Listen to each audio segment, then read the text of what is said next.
বাঙালির গর্ব তিনি নেতৃত্ব দিয়েছেন ভারতের ক্রিকেট দলকে। অনেকদিন ধরেই প্রশ্ন উঠছিল কবে হবে সৌরভ গঙ্গোপাধ্যায়ের বায়োপিক, কে অভিনয় করবেন।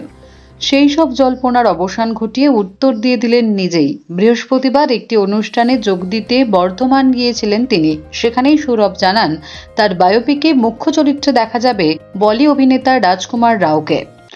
সংবাদ মাধ্যমের মুখোমুখি হয়ে সৌরভ বলেন, আর 1 বছর লাগবে স্ক্রিনে আসতে।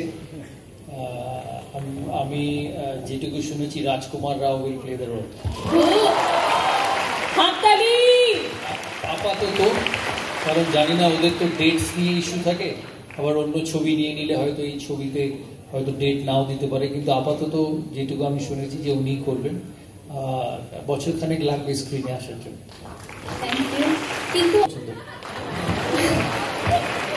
আর ডনা গাঙ্গুলি হিসেবে কাকে চাইছেন?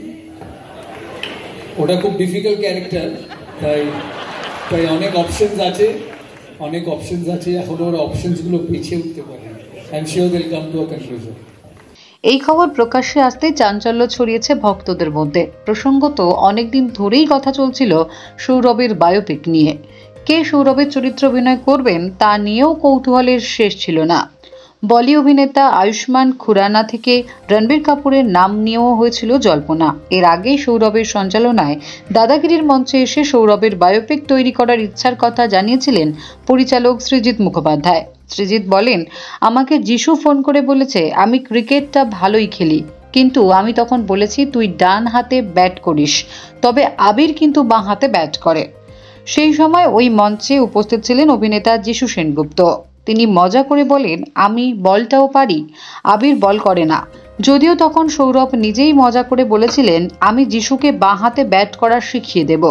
যদিও বাকি চরিত্রে কাদের দেখা যাবে সেই সম্বন্ধে কোনো তথ্য এখনো জানা যায়নি।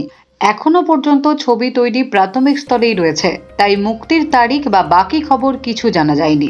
Bureau report, Durnibar Bangla news.